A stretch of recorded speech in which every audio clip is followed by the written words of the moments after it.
Do we say the title? We don't have one. We haven't got a title for this. It might be Too Kate, Too Furious, and it might be A Piece of Kate. It might be... A Piece of Kate. Make Australia Kate again. Mm-hmm. I think that's vetoed. I think that's out. But welcome to our conversation. So who are you? I'm Kate Hulett. Who are you? Emma Pegrum. Oh, great to meet you. Tell us a little bit about yourself, Emma. Well, I'm your campaign manager, your chief of staff. You're the candidate. You're running for a seat in the federal parliament. You just finished running for a seat in the state parliament. And why are we doing this? I mean, generally. Yeah. Well, I thought we could start by talking about where the idea for the podcast came from. Yeah. Yeah, we were... Where were we? I think when we were doing the state campaign, we were learning a lot because we'd never done anything like this before. And it was interesting and sometimes shocking, sometimes infuriating, exhausting, etc. And we thought this would be good and interesting for a podcast. And so when we finished the state campaign, we thought, let's think about producing a podcast. And then, plot twist, what happened? We decided to... The community asked you to do it again. Yeah, I feel like we were... The original idea of the podcast was like more coming from a civics angle because the whole way through the state campaign, it was like just becoming more and more evident how much, people didn't understand, like us included, didn't understand basic kind of facets. Be clear about that. When you say people, you mean me. I mean us. Google. What is an MP? Yeah, what is the lower house? Yeah. Like just how actually pervasive that was and how no one really talks about it. Like no one really talks about the fact that we don't actually know the system. And it's kind of embarrassing. Like, that's how I felt. Well, it's an embarrassing, because I didn't want to societal talk failure. about it. And I was like, what's MLC and what's MLA? And does everyone else I know this? And yeah, it's a huge societal failure. But then the other part of it was, not only was it becoming more and more evident how much people didn't know stuff and how much we didn't know stuff and how many things we were coming across that even were like things you would say and talk about, but you never really unpacked what it actually means. But we also were realising how much people appreciated it when you talked about things. Because, it's like everyone's in the same boat kind of thing of not understanding. Which is a pretty interesting facet of the community independent kind of movement, I guess. And that's almost become more interesting to me is the fact that the major parties benefit from everyone not knowing. And then as soon as there's an alternate kind of candidate who's representing the community, suddenly there's this awareness. And that's quite an interesting shift in the whole of Australia, I reckon. And it's kind of interesting and fun, and it's easy to keep rolling with it because people are really thirsty for it, as you allude to. Like, people want to know and they want to participate. And so we're like, let's help them participate by talking about what we've learnt. I'm being honest. Yeah, and so I guess that was the original thinking behind Fresh Scrutiny, which is coming soon. Yeah. But then it kind of shifted into being like, we should do a recap of the state campaign because as we got toward the end, or maybe it was even after election day itself, that we were like, actually, this is a really good story because of where the count ended up and et cetera. Yeah. So stay tuned for the prequel, which will come out later in the year. But now, today, what we're doing is, well, the concept is that we walk you through the federal campaign as we experience it, really. So we shifted from being like, let's do a retrospective of the state campaign to being like, let's just do it live from the campaign trail running for federal. Yeah.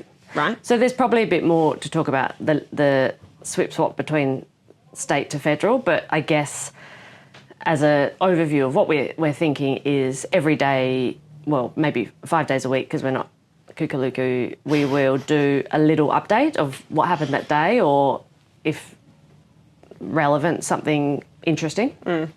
And then you can tune in and see what's happening. Because it's pretty nuts. It's a pretty nuts thing, the whole experience. And so much happens that you can't, like you physically and emotionally can't capture it all. Yeah. And even thinking about doing a retrospective on state, for example, like it would take great energy now, I think, to even go back and try to remember everything that happened and try to put it all into words again, you know, where, so like doing it live, I feel like is going to be really interesting. And that's part of the inspiration as well, is like communicating about politics differently, engaging people in a different way. It's a pretty experimental, obviously. We were kind of joking earlier that it could potentially like make or break the campaign. Totally.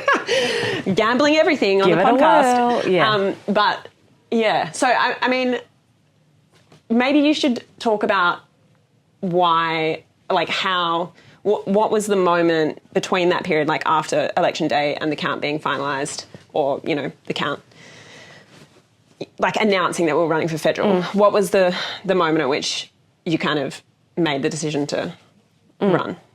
You were like, lots of people asking you, but there were a lot of things, you know, flying around about what we should do. I mean, I guess it's, you know, looking back to the very beginning of the year when I was asked to participate in the state election, I didn't anguish over it too much, I guess, because I'd said no for so long. I was already pretty clear that I didn't want to do it. And then a few things happened where I decided that it was so important and vital to do it that I simply couldn't say no. So then we ran this campaign, which was kind of mammoth and both exhausting and rejuvenating in equal measures. And I think what we've both talked about is how we're like, how can we go back to normal life now that we've participated in this thing and we know this stuff and there's so much work to do. And as we got closer to the end and on the day of the election, and we were like, shit, we're fucking nailing this. And then on the night, the count, we were like, what the hell, are we going to win? You know, it just was, it felt so kind of remarkable. And at that moment when I had been like rocking in the corner every night for a week, on the day of the election, I was like, let's do this again. I was like injected with adrenaline. Anyway, then we all know what happened. I mean, we don't all know what happened, but we can talk about that later. There was a big faff about with the counting and blah-da-da-da-da. And, I mean, I guess genuinely I was like, back to normal life. That's... Well, I mean, we had a few days in there where we literally didn't know what to do with ourselves. Like, we were just laying around on the grass in random places. There were one phone day calls. we like literally laid down on bitumen in someone's driveway. Totally. Because we didn't know what to do. Should we like, get a with juice? Our physical bodies. Should we go for a walk? What should we do? I remember at one point, because like there was, you know, lots of people asking to run for federal, hence the decision. But a lot of people also saying, like, you should run for mayor, or, you know, we could do citizens' assembly, or, like, scorecards, Simone McGurk, or whatever. Like lots of things we could do the state government for 4 years. And someone I remember saying, I think we really need to think about federal. I feel like everyone's just got campaign fever. Is it actually the right thing to do? Yeah. And I was thinking about that, and I was kind of like, I mean, I feel like that's the point. Like, the fact that we're in campaign fever, like the whole of the Fremantle state electorate is in campaign fever, is like the reason. There's like this unique and rare kind of alignment in the election cycle that we can take advantage of. And we're all in campaign fever because we're like upset about the way things are and we want to do something about it, and we've just seen how effective you can be when you do decide to do something or try to do something about it. Totally. Like, you've got to keep that energy, you know? Yeah. So the state election happens every 4 years. The federal election happens every 3 years. So this is a year, one of every 12 years where they align. And, I mean, people had said federal out loud a few times and I'd scoffed and was like, I don't know if you're allowed to do that anymore. And then I got quite a compelling email. I'm a real sucker for long emails. I do think the audience should know that in both scenarios, state and federal, you were convinced by an essay-long email. And from someone in the community. If you follow me on Instagram, I'm a fan of writing long, over long. I mean, the way I'm speaking is over long, overly long. I can't even say it. Anyway, point is... You love a bit of long form. You can't say no. You can't say no when, you know, the friggin' world is depending on it. not to brag, Yeah, but the world is depending on Kate the Hulett. country is about to collapse, and the world's about to implode, and there's no time for us to faff about. And it feels like if you can do something, I mean, everyone can do something, of course, and there's some things which can be more, meaningful in a way, I suppose, and some things that can push doors or dominoes or whatever in a bit more of an impactful way. And, I mean, I've engineered my life so that my apartment and my workplace, my shop, you could probably do it in 2 stone throws, physical throws. I mean, I'm quite a good thrower. And the thought of flying to work in another state, territory, feels like the opposite of how I would want my life to be. However, we've got to do it. There's kind of nothing more important. And, if we don't get in this whole experience and the impact on the community and the awareness and the education and all that knowledge people are going to have will transform Fremantle, Western Australia in some way. And that's impactful. And for young people to see this happening, and for women to see how they can participate, and for people to think that it is important and politics is important. And if you're an artist or you have a business or you rent or participate in the world in any way, then you should be interested in politics. Or you are, but you might not know it. And so, or you might be, but you don't see a place for you that you can access. Totally. Or you've been excluded from politics, which is basically the reason you're running, and also the basis of doing a podcast is to try to make it. We don't know accessible. politics. Neither of us have worked in politics before, and Totally. I guess I have. There's always comments and messages of people you should stick to blah blah blah, whatever it is, and that minimising people's participation is toxic and so unhelpful, and it's not how we're going to go forwards with this. Yeah. It's that whole thing any of, way you come in, you are participating. More normal people in politics is sort of the basic idea, right? Totally, yeah. Let's summarise. I want you to put your microphone on the inside. Oh, it was. It's flipped. Yeah, just as you meant. Okay. So let's summarise what happened with State. So it's election night. We're at the party. Tell me more. Well, I was going to say, it's election day. We've made a playlist. We go to all the booths twice. Yeah.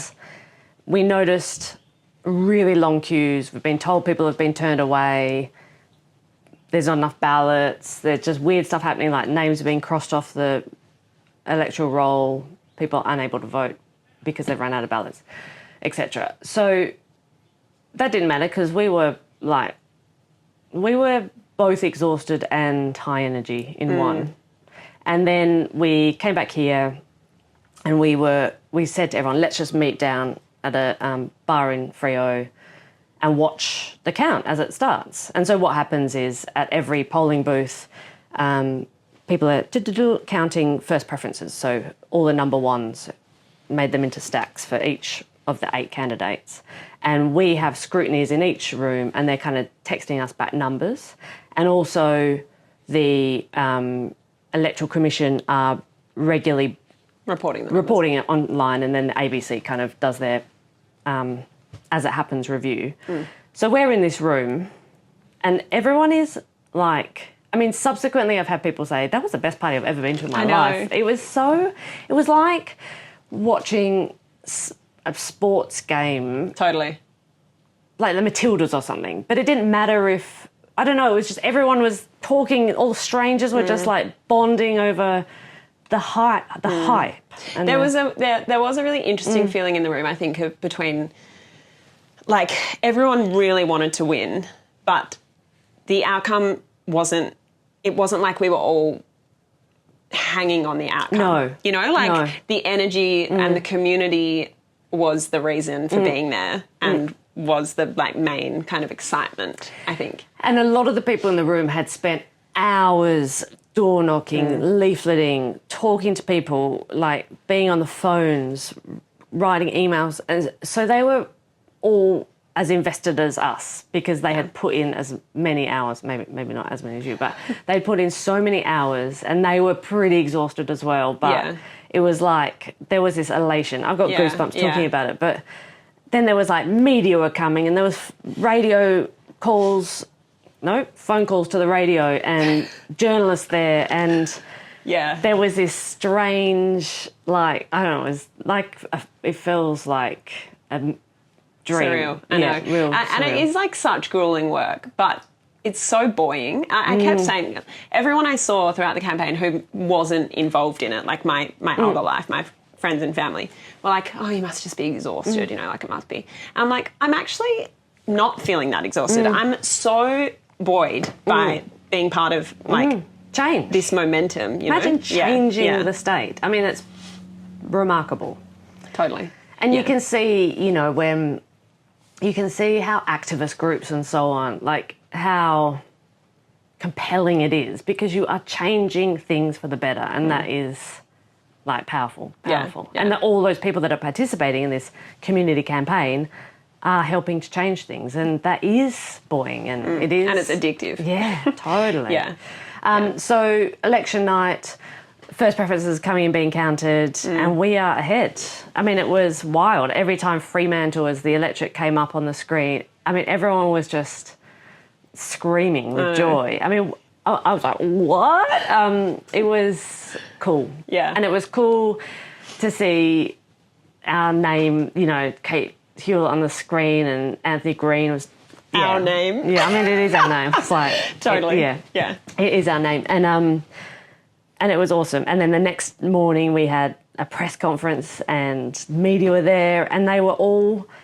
I could feel their joy at it, you know? I could feel their joy of our joy. We had a bunch of supporters there, and everyone was just like vibrating with I mean, energy. I think even for the journalists, they were like, this is something interesting, you know, to report about. Like, and it was interesting, positive, not interesting, negative. It wasn't like horror or meanness or a problem. It was just like, wow, a community got together and they smashed it. I think... And then slowly the smashing... we walk back the Well, smash. I mean, maybe for the benefit of people listening, it's important to say the count that happens on the night, it's an indicative count. So they do the first preference count and then they basically decide like who they think the contest is going to be between. And it goes off like historical trends. So in the case of Fremantle, they put it between Labor and the Greens because historically they've performed the best in the two-party preferred count. And so that... But people keep asking, like, why is the count taking so long? Why is it taking so long? And it's funny because it was only because it was so close that it brought that attention on it. But every time people ask, you keep having to explain, like, it's actually normal. That is actually always how long the count takes. It's just that usually we know what the outcome's going to be way early because there's a bigger margin. But so you have the indicative count on the night, and then it takes a while to keep doing that because absentee votes come in and postal votes come in throughout the week. But then they're still actually only doing the indicative count. And then there's a final count where they count it differently. They count all the preferences from sort of eighth. You know, in our case, there were 8 candidates. Well, I reckon we should do another preference convo. Well, we can, but I'm just sort of setting up that, like, that's why we had this period of time between election day and between dribs and drabs of numbers the outcome. coming in. Yeah. And so I guess, I don't know if there's a point in there. I mean, basically it was like the day after election day, we were doing press conferences, talking to the media, talking to followers online. Yeah. And then there was a bit more counting and we were still ahead. There are growing calls for an independent inquiry into the WA Electoral Commission's handling of the state election following complaints of long queues and insufficient ballot papers. Counting continues in a number of seats, including Fremantle, where independent candidate Kate Hulett is threatening to topple Labor Minister Simone McGurk. The veteran MP says her electorate has sent a clear message to Labor that it's not doing enough to address climate challenges, and says it's something the party must urgently address. 1, 2, 3. As counting continues in Fremantle, 6, 7, 8. Simone McGurk is counting the cost of Labor policies. I mean, it was a period of limbo, I guess you could say.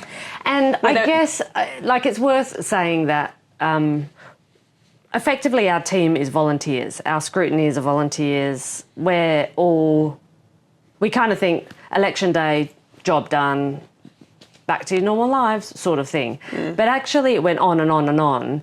And what we were kind of realising is that all the other parties who were working on the scrutineering and all that kind of work, of course they're all on payroll, so they can be wherever they need to be. And we're kind of rounding up volunteers to come and help out with scrutineering, which I guess we should talk about separately as well another time. I think that the count's pretty interesting, maybe when we talk about preferences. But anyway, as postal votes are coming in, absentee votes are those which are cast outside the electorate, they're coming in.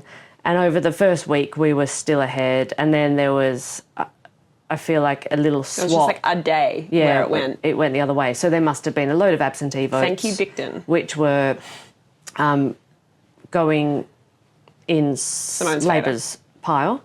And then when it came, well, I mean, it was annoying because before the final count had happened, which every electorate has another final count, Roger Cook called it for Fremantle, even though there was less than 500 votes between us. And that was actually the Friday before the final count. And that actually was the day that I was quite overwhelmed on that day. Makes me feel a bit teary talking about it. Because I thought of all the work, that everyone had put in. Oh, my God. But then I was also thinking, thank fuck, that's over and done. And everyone was like, that would have been such a shit job because you would have been in the lower house with no one to work with and no one to get anything done with, and you dodged a bullet. But what about federal? And I was like, as if federal, you kook. And now look at us doing federal. I mean, I'm interested in, I know that you just started crying at the thought of it, but I am interested more in how you felt, because I remember you getting to that point. It was kind of the first point in the campaign where I felt like you started to feel more like it was your personal responsibility to win or lose. Yeah, totally. Whereas, before it was such a communal effort, and it was Voices for Freo started it and did all the community listening work, and the team is a broad kind of group of people who are just normal residents of the area working on their lives and then just coming in for meetings and taking on jobs and et cetera, et cetera.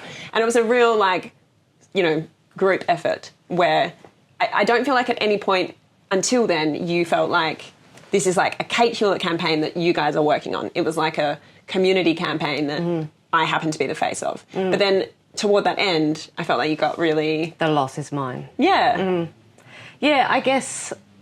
I don't know how to explain that, but yeah, I suppose... I just sort of... I guess I thought of Voices for Fremantle and all the doors they'd knocked on and the kitchens they'd sat in, and I thought, oh no, this is what it's resulted in. And it's... I've let them down, but I don't know why I'm so weird about it. Why am I so weird? But, yeah, and I was exhausted, obviously, totally exhausted. And, earlier in that week I was really, so buoyant and excited. And I think it was that so many people had stopped me and emailed and talked to me about it that, I was like, oh, it's just probably 10,000 people that are going to be sad about this, and... sorry, but I fucked it. And then, that night, then I had to go. I was so hungry. That night I had to go to an art show, and then we went for dinner. Yeah. And I knew this. I knew that Roger Cook had called it, but no one else knew really. And we'd been told by the media, and so people were like, "What's happening? God, it's so exciting!" And people still messaging me from London and over east, and I also wanted to say to people oh no, it's not a bad thing, it's great. We had the largest swing against Labor in the state. It was a competition against a senior Labor minister. It's 100-year-old Labor seat, all these sorts of things. So it was an incredible and surprising achievement, which I don't think anyone really had considered was going to happen. And then we did it, but we didn't do it, you know? We just didn't quite. Yeah. Yeah. I mean, I maintain that if we had one more week, maybe 2 more weeks before, probably before pre-poll opening, but like just in general, if we had a little bit more, like we ran out of, what's the word? Runway, you know? So our campaign was basically 2 months from, we launched on January 10th. I think you came on board maybe a week like or Jan two 30 or later. something. Yeah. And then, so that might be frightening for some people as we run the federal election because we've only got 5 weeks. But Frightening for who? the way we're, oh, not me, I start crying again. The way we're looking at it is that we had 2 weeks of work in the Fremantle state electorate, and now we're just, that's a ship, a cruise ship. Should we let it pass? So loud. So we had the 2 months, and then we have 5 weeks to ramp that up, scale it up across the federal electorate, which is kind of 4 times as big, which feels doable because of the community who really give a shit and love this place that we live in and love this country and love the world and want to participate in its future. So last week, what happened? My God. Well, what we announced on Monday morning. Another interesting seat to watch, with also more lessons from the state election, is the seat of Fremantle, a very safe Liberal seat held by Josh Wilson, the Assistant Minister for Climate Change, more than 16%. But at the state election, there was an independent candidate, Kate Hulett. She did very, very well. There was a huge margin there for her to overcome, around 26% against a state Labor Minister, Simone McGurk, and she almost did it. She came within just a few hundred votes of toppling Simone McGurk. Really quite incredible. So she's standing again at the federal level. We spent the week scrambling. Oh, yeah. No. Yeah. Not scrambling. Very calmly and competently bringing our thoughts together. Absolutely. There was no problems. Well, yeah, I suppose we'd been also like working off, we were mapping things out, but we didn't know exactly when the election was going to be. And now the election's been called, so called for the 3rd of May. Correct, yeah. Which is what, 5 weeks away? 36 days. 1 minute away. Yeah. And so, what day is it today? It's, this will be out Sunday. So this will be on Monday the 31st of March, episode 1. So essentially like day 3 of the campaign since the election's been called. Yeah, correct.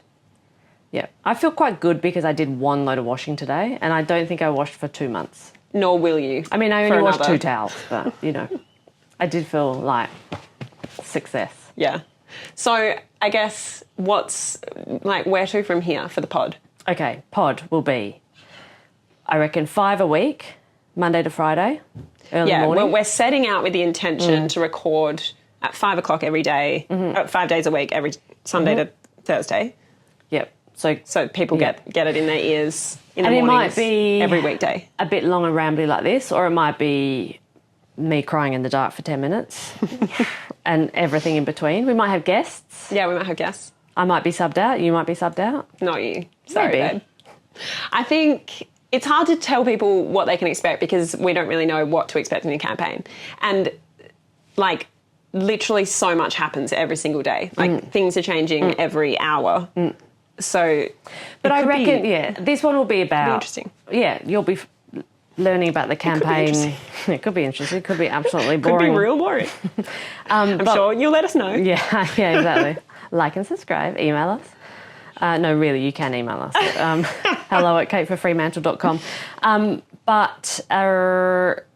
I think it's a way to be radically transparent and honest and show you what it's like to run a campaign. And we might try and delve into some policy stuff along the way, but generally it'll be like, what happened today?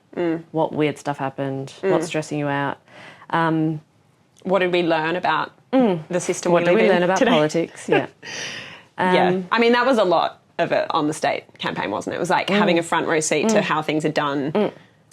And also, I guess, when we're door knocking and talking to people out and about in the community, some similar themes are coming up that we can talk about a bit more and explain it a bit more thoroughly and fully. And that's probably it. Yeah, we'll just figure it out as we go. I mean, basically that's our campaign. Figure it out as we go.